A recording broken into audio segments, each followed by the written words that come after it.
hablar hoy sobre vino nuevo o odres viejos, pero empiezo enseñando. Yo no soy conocedor de vinos, no soy entusiasta, conocedor, consumidor de vinos, entonces busqué informaciones en internet y he visto que una de las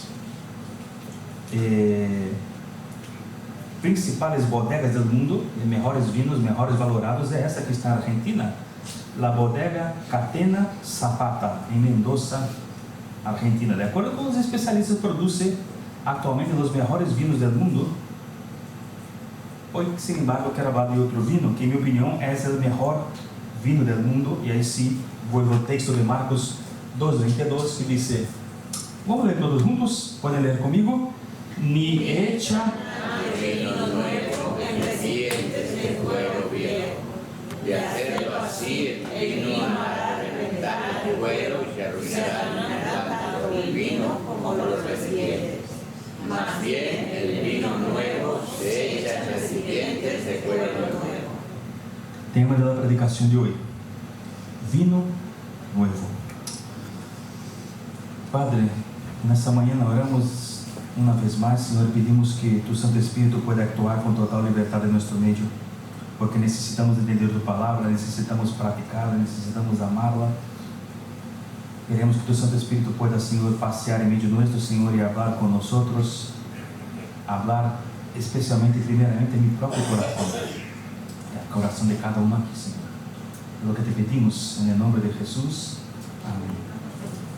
Bueno, antes de llegar al vino, vamos a empezar con como empieza esse texto, com o ayuno. Sí, porque essa resposta de Jesus está dentro de um contexto de uma pergunta que lhe fizeram sobre o ayuno. Dice assim no versículo 18: al ver que os discípulos de Juan e os fariseus ayunavam, alguns se acercaram a Jesus e lhe perguntaram: como é que os discípulos de Juan e de los fariseus ayunam, pero os tuyos não? Algumas pessoas chegam e perguntam a Jesus: Jesus, por que tus discípulos não ayunam? Nós sabemos que pessoas eram essas que perguntaram a Jesus. Mateus, em seu evangelho, nos disse que, sin embargo, que foram os próprios discípulos de Juan el Bautista que lhe perguntaram: Jesus, os discípulos de los fariseus ayunam, nós outros discípulos de Juan Bautista ayunamos, por que os discípulos não ayunam? Mateus 9:14 disse isso. A lei de Moisés dizia que toda pessoa estava obrigada a ayunar uma vez ao ano, en el dia de la expiação, el dia de perdão, Yom Kippur. Uma vez ao ano, todo judío estava obrigado a ayunar. Sin embargo, os discípulos de los fariseus soliam ayunar 2 vezes a semana. A los lunes e jueves, os discípulos de los fariseus ayunavam. É o que parece, os discípulos de Juan também praticavam, tinham essa prática de ayunar frequentemente. Sin embargo, os discípulos de Jesucristo não tinham a mesma frequência na prática do ayuno. Interessante. Ao contrário, Jesus e os discípulos eram vistos frequentemente comiendo e bebendo, e muitas vezes lo hacían juntos a publicanos e pecadores, e aí a gente se quedava, como assim? Como dizem por aí, meus irmãos, as comparações são odiosas, ¿eh? Dizem os espanhóis. Ao mais que as comparações estão hechas para diminuir ao outro, para retratar algo de uma forma desfavorável. Aqui pode parecer por esse comentário que os discípulos de Jesus eram menos sérios, menos espirituais, menos comprometidos, menos dedicados que os discípulos de los fariseus e os discípulos de Juan el Bautista. Pero el hecho de que os discípulos de Jesucristo não ayunavam, isso é um hecho, pero antes de seguir adelante, há que aclarar que Jesucristo nunca estuvo em contra do ayuno. Jesucristo mesmo ayunou 40 dias no deserto e ratificou que uno deve ayunar de forma voluntária. Moisés ayunou 40 dias no Monte Horeb. Patriarcas, profetas, reis e sacerdotes também ayunaram. Os apóstolos de Jesus também ayunaram depois. A igreja de Jesucristo vem praticando o ayuno há séculos. O ayuno é uma disciplina espiritual com base bíblica. Deus ordenou o ayuno como uma importante prática devocional. Dicho todo esto, en ese tiempo, los discípulos de Jesucristo no ayunaban. Pero nunca la Biblia ni Jesús condenó el ayuno. Era una cuestión de ese momento. Y Jesús entonces va a contestar la pregunta sobre el ayuno con 3 imágenes. 3 imágenes. La primera es la boda. Dice el texto en el verso 19 y 20 que Jesús contestó: ¿acaso pueden ayunar los invitados del novio mientras él está con ellos? ¿No pueden hacerlo mientras lo tienen con ellos? No pueden hacerlo mientras lo tienen con ellos. Pero llegará el día en que se les quitará el novio, y ese día sí ayunarán. Jesús es muy inteligente, contesta la pregunta con otra pregunta. ¿Acaso pueden ayunar los invitados del novio mientras el novio está con ellos? Los tiempos de boda eran excepcionales, épocas excepcionales en aquel contexto. La fiesta de la boda solía tardar una semana. Era la semana más especial de la vida de cualquier persona. Un hombre y una mujer seguramente sería la semana más inolvidable de sus vidas. Y en esa semana, los invitados más especiales eran los llamados amigos del novio y amigos de la novia. Esos amigos eran apodados de hijos de la cámara nupcial. Entonces, Adolf Paul, un comentarista alemán, dice que ser invitado para una boda era una alegría inmensa. Y si tú eras amigo del novio o amigo de la novia, nada más importaba. Uno que era invitado a una boda paraba la vida esa semana. Paraba la vida para disfrutar de aquellos días. Los maestros de la ley dejaban de enseñar la ley, interrumpían sus estudios para participar de la boda. Enemigos se reconciliaban para participar de una boda. Era una excelente razón para estar en paz con otra persona. ¿Por qué? Porque si yo estoy invitado a la boda y quiero ir, y tú también, y no nos hablamos, tenemos que arreglar las cosas, porque vamos a estar una semana juntos en la boda. Entonces, incluso los mendigos, la gente que vivía en la calle, era invitada a la boda y podían comer lo de todo. Algo muy importante, es que en aquella semana, todos los invitados a la boda estaban dispensados de la obligación de ayunar. O sea, aunque fuera un discípulo de un fariseo que ayunara 2 veces a la semana, si estaba invitado a una boda, en aquella semana no necesitaba ayunar. He sido invitado a algunas bodas en mi vida. Incluso he celebrado como pastor algunas. No como las bodas de los judíos que tardan una semana, o mismo las bodas en España que suelen tardar un día entero, más que en Brasil. Pero la verdad es que en las bodas que he estado he visto a la gente celebrar. He visto a la gente reír de emoción, llorar. He visto a la gente bailar. Algunos bailan bien, otros bailan mal, pero bailan. Por supuesto, he visto a gente comer, y comer mucho. He visto a gente beber. También tuve el desplacer de ver a personas que tomaron demasiado y luego se emborracharon. Pero lo que nunca he visto es alguien ayunar en medio de una fiesta. Las fiestas no son buenos sitios para ayunar. Fiestas de ayunos no cuadran. ¿Alguien aquí ha visto alguna vez una persona ayunar mientras está en una fiesta de bodas? No. Lo que Jesucristo está diciendo es: yo soy el novio. Los discípulos son los amigos del novio. Es un tiempo de sesión, un tiempo de boda, un tiempo de fiesta. No era tiempo de ayuno. Vendrían días, decía Jesús, donde el novio le será quitado. Y esos días llegaron. El día que Jesucristo ascendió al cielo, volvió al Padre. Desde entonces, desde que Jesús volvió al Padre, hace sentido ayunar. Pero no en aquellos días. Entonces Jesucristo dice: vendrán días donde la boda se terminará, el novio le será quitado, y ahí sí mis discípulos ayunarán. Pero después de usar la figura de la boda, Jesucristo va a usar 2 otras figuras también, y vamos caminando. Primera figura, vestido viejo y tela nueva. Lemos en la pantalla el verso 21: nadie remienda un vestido viejo con un retazo de tela nueva. De hacerlo así, el remiendo fruncirá el vestido y la rotura se hará peor. ¿Entiendes tú de costura? Yo me acuerdo de mis 2 abuelas. Mis 2 abuelas eran costureras o modistas y tenían su cuarto de costura. Yo iba a sus casas y ahí estaba su máquina. Algunas veces recibía clientes que iban ahí tomar las medidas que mi abuela hacía vestidos, con ropas, ¿no? Yo no entiendo mucho de costura. Lo mejor que entiende de costura lo puede entender mejor ese ejemplo. Pero una persona tiene un vestido viejo, tiene una rotura. Hay que arreglar el vestido. Y la forma de hacerlo es poner un parche o un retazo.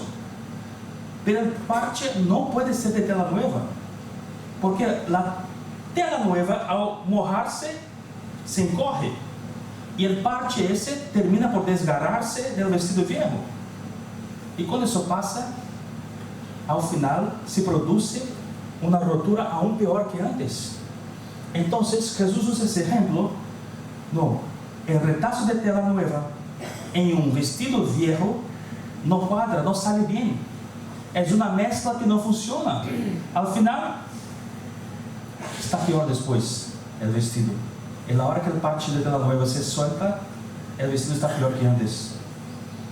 Lo que Jesús dice con esa palabra es que habría una ruptura radical con el judaísmo, una ruptura con la religiosidad de los fariseos. La nueva tela simboliza la nueva alianza que Cristo introduciría a través de su sangre derramada en la cruz.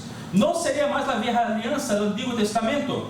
Jesús dice aquí, anuncia que había venido para traer algo totalmente nuevo. Tratar de mezclar los dos, la vieja alianza del Antiguo Testamento y la nueva alianza en Cristo, no sería posible, no funcionaría. No sería buena idea intentar poner al viejo sistema del judaísmo partes del nuevo. Es como si Jesús estuviera diciendo: vosotros estáis equivocados. Yo no vine para vivir bajo ese sistema religioso del judaísmo. No vine para vivir bajo ese legalismo de los fariseos. No intenten someterme a mí, a vuestra religión. Yo no me encuadro ahí, porque los que traigan es algo nuevo. Muchos que señalaban a Jesús y sus discípulos por no ayunar, ayunaban por puro legalismo, para que las otras personas les pudiesen ver. Salían a la calle con el rostro abatido, para que cuando la gente los viera les halagase: mira, que rostro abatido tiene, ¿por qué? Porque está ayunando. Uy, que espiritual esos hombres. Golpeaban su pecho diciendo: yo ayuno 2 veces a la semana. Nos acordamos de lo que el Señor dijo a través del profeta Isaías. Dice: el ayuno que he escogido no es más bien romper las cadenas de injusticia y desatar las correias del yugo, poner en libertad a los oprimidos y romper toda atadura. ¿No es acaso el ayuno compartir tu pan con el hambriento y dar refugio a los pobres sin techo, vestir al desnudo y no dar la espalda a los tuyos? No os engañéis, esa declaración de Dios no está en contra del ayuno, no, está en contra de la religiosidad vacía. Algo que esa semana en el culto de oración Ladislao hablaba el jueves. La religiosidad fría, sin amor, sin compasión. Lo que Dios dice es que es mejor ayudar a los necesitados, dar al otro, que sencillamente ayunar y copiar el pecho diciendo: yo ayuno. La gran lección que aprendemos aquí, mis hermanos, es que Jesucristo y esa religión no se mezclan. Jesucristo y el legalismo no se mezclan. El camino de Jesús es vida. El camino de esa religión, de ese legalismo, desasociados de Dios, de Jesús, es la muerte. Jesucristo sana. La religión fría y sin amor hiere. ¿Cuánta gente herida hoy porque ha experimentado una religión fría, sin amor? Gente herida porque de hecho no fue sanado por Jesucristo. Entonces Jesús y la religión no se mezclan, y tarde o temprano todos nosotros tenemos que elegir. Todos tenemos que elegir si nos vamos con Jesucristo, que es vida, o si vamos con la religión fría, que es muerte. Pero ahora sí, concluyo, llegando al final, vamos a hablar de la última imagen que Jesucristo usó para contestar una pregunta sobre el ayuno. Finalmente hablamos del vino nuevo y por supuesto de los odres viejos también, porque Jesús dijo en el verso 22 que hemos leído al comienzo: ni echa nadie vino nuevo en recipientes de cuero viejo, de hacerlo así el vino hará reventar al cuero y se arruinarán tanto el vino como los recipientes. Más bien el vino nuevo se echa en recipientes de cuero nuevo. Los odres eran esos recipientes hechos de cuero y eran usados para guardar el vino.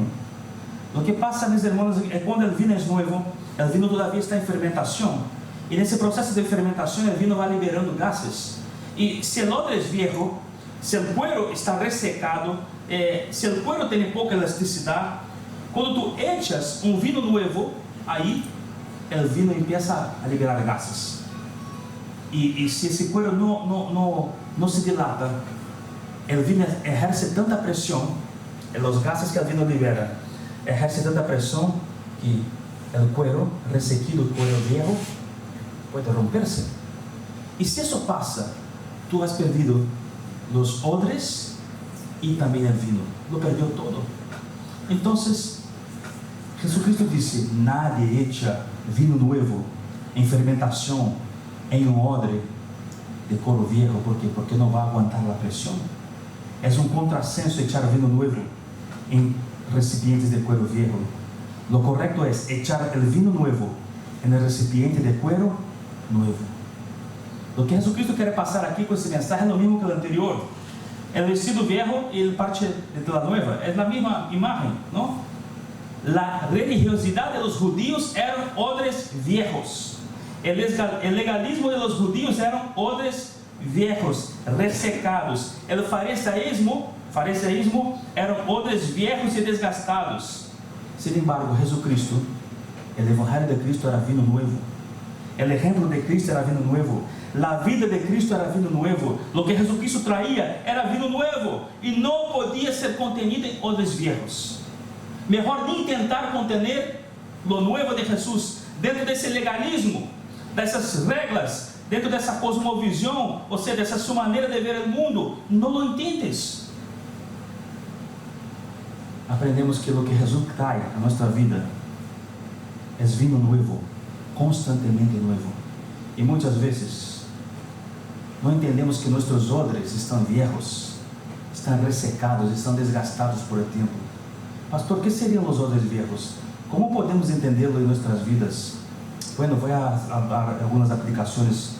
Primero, en términos de iglesia, pensando en términos de nuestra realidad de iglesia, los odres viejos pueden ser las tradiciones, puede ser la estructura eclesiástica, puede ser las costumbres que ya han caducado.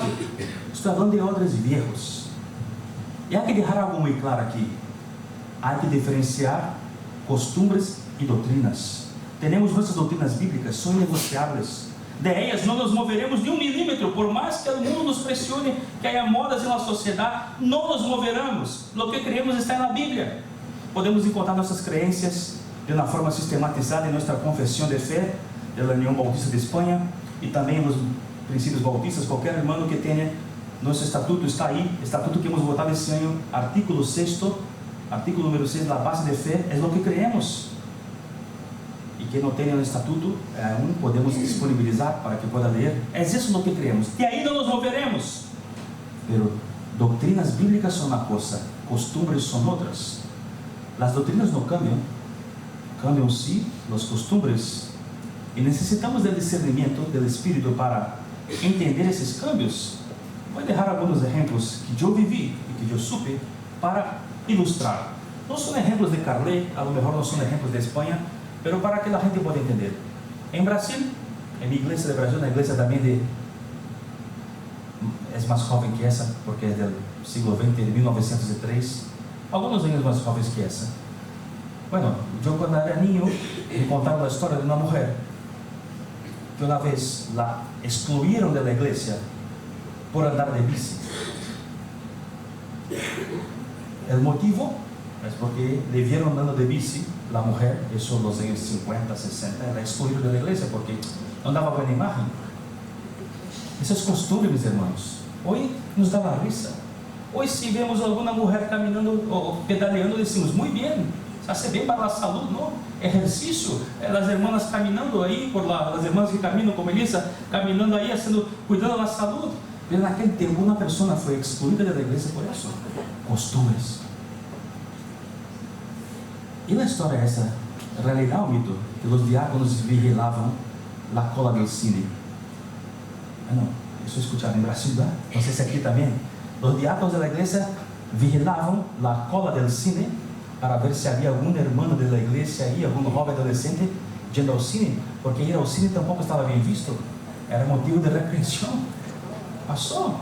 Hoje casi não há muito cine mais, não? A gente já vê em casa streaming, pero hoy nadie tendría ningún problema. Hoy no tenemos ningún problema que algún hermano de la iglesia va al cine, ¿vale? No pasa nada, pero en aquel tiempo sí. Pero yo me acuerdo ya en los 80, yo ni en la iglesia, de la discusión de los pantalones. Las mujeres no podían usar pantalones largos, o no se recomendaba. Mi hermana, ella le llamaba la atención, la esposa del pastor le llamó la atención, porque usaba pantalones largos en aquella época, y por las costumbres, no era ropa de mujer. Hoy no hay ningún problema de una mujer usar pantalón. Las costumbres cambian, ¿no? Otra discusión que me acuerdo de mi época de niñez fue essa aqui.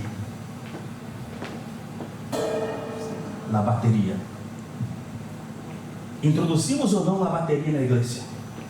Yo viví esa discusión en los 80 en mi iglesia en Brasil. ¿Por qué? Porque la batería era un instrumento de rock del mundo, no era un instrumento para la iglesia. ¿Alguien hoy tiene algún problema con la batería en la iglesia?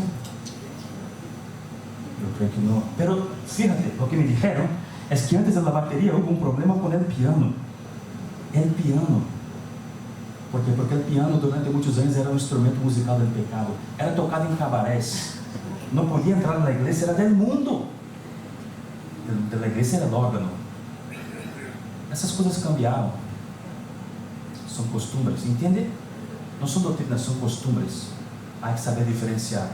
Me acuerdo também quando empezaram como na igreja, empezaram a usar as artes marciais para evangelizar. Algumas igrejas têm aí, dentro de suas atividades semanais, judô, jiu-jitsu, essas artes marciais. E como isso eu vivi mais recente, como foi raro. Mano, que vamos agora aqui ter agora gente golpeando outras na igreja, como assim? Pero muitos entenderam que era uma oportunidade muito grande de trazer pessoas de fora da igreja, lo han hecho, e aí estão, han invertido, han comprado aí os tatames e comprado as coisas. Pero antes não. Como assim? Na arte de combate dentro da igreja? Lo que quero dizer são costumbres, meus irmãos. Hoje essas histórias são anécdotas. Eu las contei aqui, alguns han reído. Reímos de elas, porque vivemos bajo nessa perspectiva, e algumas hoje para nós outros nos causam risa.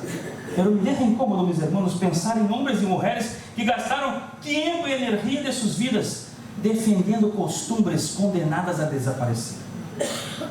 Eles com um tono rocoso. Aquele irmão que dizia isso, que nunca podia cambiar. Aquela irmã, é incluso injusto pensar em ellos solamente como isso, porque seguramente foram muito mais que isso. Eram frutos de seu tempo. Lo que sei que não me gostaria que a gente se acordara de mim dessa forma. Pida a Deus que Ele me use o tempo que tenho, a energia que tenho, que me quedan, para a expansão de seu reino, e não para defender costumbres. Porque as costumbres passam, assim como passamos nós outros. Muitas vezes queremos o renovo de Deus na congregação, queremos um mover do Espírito sobre nossas igrejas, queremos o vinho novo ser derramado, pero não queremos abrir mão de los odres viejos. Tenho muito claro que não temos que seguir moda nenhuma, não temos que cambiar as coisas ou fazer algo porque outros estão fazendo, não, porque essas modas vão e vêm, pero tampouco podemos deixar de hacer algo, de cambiar algo, porque as tradições são assim, porque as coisas sempre han sido assim. Necessitamos deixar o coração aberto, a mente aberta, os ouvidos abertos, para escuchar com claridade a voz de Deus. Hemos cambiado muito mais do que nos percatamos. Creíamos que nunca devíamos cambiar, pero ao final, quando nos acordamos da coisa, nos percatamos que hemos cambiado muito. Eu he compartido com alguns irmãos lo que creio. E lo que creio é que temos que sonhar. E sonhar muito. Porque se sonhamos muito, isso eu he comentado com o Vlad, com o Alfredo. Porque se sonhamos muito, ao final, algo digamos a ser. A melhor de todo. Há sonhos que se quedam por el caminho. Pero se não temos sonhos, se não sonhamos nada, ao final não haremos nada. Que sonhos tens tu para a tua igreja? Que has pensado? Que o Senhor has posto em tu coração? Que o Senhor te haga sonhar e que Ele nos direcione nossos sonhos. Concluyo, dejando outra aplicação. Agora, lá da igreja, hablo de cada aplicação mais personal. Eu entendo, meus irmãos, que Jesucristo sempre é vinho novo. O Evangelho de Cristo sempre será vinho novo.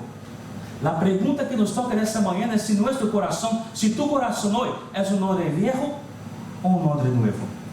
ansiamos o decimos ansiar el vino nuevo de Dios, pero muchas veces nuestros corazones son odres viejos, resecados por el tiempo, desgastados por las heridas aún no sanadas. Semana passada falei muito sobre heridas, perdona se hablei demasiado, pero essas heridas não sanadas desgastam os odres a ponto de romper-se. A lo mejor, há vezes que vienes a la iglesia, escuchas a palavra de Deus, a escola bíblica, a alabanza, a predicação, Deus derrama vino nuevo, pero tu não guardas nada, não retienes nada, sale igual. ¿Por quê? Porque os olhos estão viejos, meu irmão. O coração está ressecado. Minha oração nessa manhã é essa, que está na pantalla, que Deus cambie tu coração em odre nuevo, que Deus cambie tu mente em odre nuevo, que Deus cambie tu hogar em odre nuevo, tu matrimônio em odre nuevo. Há matrimônios tão desgastados a ponto de romper-se, que nem a palavra de Deus surte efeito agora, porque não se queda nada. O vino nuevo não queda, porque o matrimônio é um odre viejo. Hay que orar ao Senhor que haga nuevo os odres, que tu vida seja sempre um odre nuevo, um lugar onde o vino nuevo, o Evangelho de Cristo, seja retenido e seja guardado, que não se perda nada do que o Senhor quer derramar sobre tu vida. Minha oração ao final, agora sim. Senhor, haz de mim um odre sempre nuevo, porque quero guardar de mim, em mim, o vino sempre nuevo, que é a presença de Jesus. Amém? Quantos nessa manhã entendem ou querem ou desejam que sua vida, seu coração seja um odre nuevo, para receber e guardar o vino nuevo que vem de Jesus? Se pensas assim também, cerra os olhos, vamos orar. Pai, nessa manhã, Senhor, oramos e clamamos a Ti, Senhor, misericórdia sobre nossas vidas, Senhor. Sabemos que Jesucristo é vino nuevo, o Evangelho é vino nuevo, a presença de Cristo é vino sempre nuevo. Queremos retenerlo, Senhor, queremos guardá-lo, queremos beber desse vinho em nossas vidas, Padre, e te lo pido, Senhor, de verdade. Que se meu coração, nossos corações são odres viejos, que o Senhor nos cambie nuevos. Se nossas mentes são odres viejos, que o Senhor las cambie em odres nuevos. Que se nosso hogar hoje se ha vuelto um odre viejo, que o Senhor lo cambie em um odre nuevo para receber o vinho nuevo que vem de Cristo. Se há matrimônios aqui que hoje estão ressecados, a ponto de romper-se como odres viejos, Senhor, renueva esses matrimônios, haz de ir odres nuevos, para que tu palavra aí, Senhor, pueda cambiar essa relação, Padre. Senhor, nós outros não nos movemos por tradições, nos movemos por tu palavra, Senhor, e cremos que tu Santo Espírito nos ajuda a discernir lo bueno e lo malo. É assim que queremos viver, Padre. Senhor, muitas graças, Senhor, por esse odre chamado Igreja Evangélica Bautista de Carlet, que há quase 130 anos vem bendecindo a tantas pessoas, Padre. Mas não queremos nos quedar aí no passado. Queremos que o Senhor derrame sempre vinho novo nesse lugar, nessas famílias. Vinho novo, Senhor, para esses niños que estão aqui chegando, vindo, escutando tua palavra, julgando, Senhor. Vinho novo para todos, Pai, é o que queremos. Cambia-nos, Senhor. É o que temos que ser cambiados. Cambia-nos, Senhor. Em nome de Jesus. Amém. Cantamos a última canção. Pode ser tu fidelidade. Eu não sei se tinha outra preparada. Cantamos tu fidelidade com essa certeza de aquele que começou a boa obra é fiel para completá-la hasta o dia de Cristo Jesus. Ou seja, o que Jesus empieza, termina. E declarando a fidelidade de Deus. Cantamos.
Que tu graça esteja aí com o Senhor Daniel em Valência, naquele hospital, o sogro de Brenda, tu mano sanadora pueda tocar-lhe, Padre.